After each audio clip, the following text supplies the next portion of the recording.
We got exciting recipes today. So I say this is pretty different to what you're usually used to at Easter.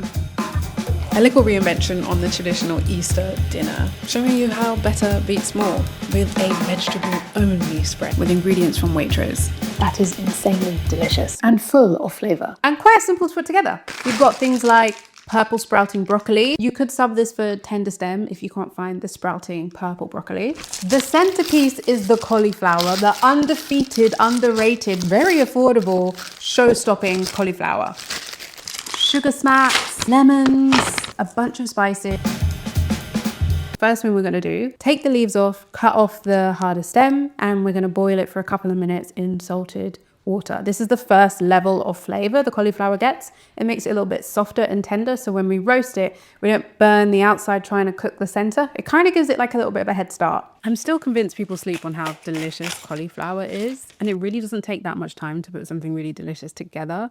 All these little crevices and shapes is where flavor can literally stick to and hold on to. So the first level of flavor comes from just salting the water and parboiling it until a little bit soft. And then we got to make the flavor. I start by toasting my spices. This brings out the natural oils and intensifies the flavors as opposed to just using oil first. Once you can smell them and they start to pop, I'm going to add olive oil, but you could use like butter would be richer. Olive oil is still delicious and it's always my favorite. Adding paprika, garlic, ginger, lots of lemon zest just to bring out some freshness with these rich flavors. Mix this together and now we're going to douse it in our cauliflower and get into those crevices just to make sure every bite has some flavor. Then you just slow roast this in the oven until slightly caramelized, and it's that simple. To go with it, coriander, green chilies, chickpeas, tahini, coconut yogurt, salt, olive oil, and lemon juice. Quick blitz. You can just scoop the cauliflower through this sauce. It's honestly so delicious. This is how I say it with food and love, with quality ingredients from Waitrose.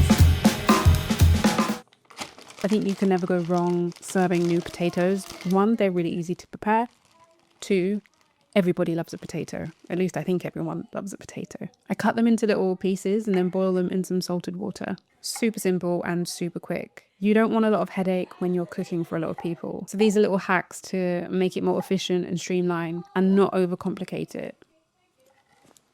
The other side I want to show you is like a sprouted broccoli sugar snap pea salad. When it comes to purple sprouted broccoli, people usually feel like it's slightly sweeter, nuttier, and more delicate to eat, which feels like a slightly elevated change to a standard tender stem. And for special occasions, I think that's really nice. And it's also like a conversation, like the broccoli is purple. That's so cool. I've also got some peas and some sugar snap and this vibrant tray of nutrients and whole foods. You want your guests to feel the love through the food and the ingredient choices you give them and to feel proud of what you're feeding them. And dishes like this, I believe, do that. The easiest way to cook them all, especially when you're hosting, is to literally parboil them. You do the broccoli first as it takes a little bit longer and then add the peas and the sugar snaps and it doesn't take long at all. And then you make a dressing for them to add some more flavour and more interest. So I've got olive oil, lemon juice, pomegranate molasses for a little bit of sweetness, some red wine vinegar to bring out even more acidity. Whisk it until fully combined. I've got some lettuce leaves which I will drizzle through that, place it on a plate, and then I'm going to put that same dressing and toss it around everything we just parboiled and build it up on a plate. I added some avocados and some crushed pistachio nuts for a little bit of crunch, and it's just health. I love feeding people like this, making the green vegetables more interesting and delicious. By this time, it's time to check on our roasted cauliflower. You just want to roast it until it's kind of tender, but it still has a bit of a bite to it. And it's kind of caramelized and charred on the outside, but not burnt, just like a nice crisp char. All the vegetables that we cook today, we never want them to be soggy. We always want to have a nice light bite to them. So we're going to use some of that leftover oil and herbs and spices.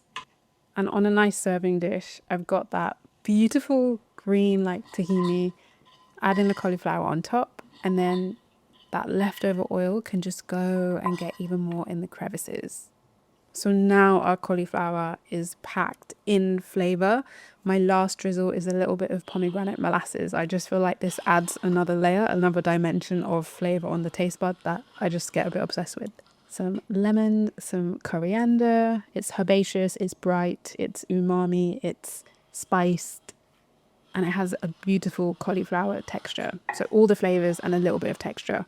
Now that our potatoes are ready, I'm going to chop up some fresh chives and fresh parsley to go with our potatoes.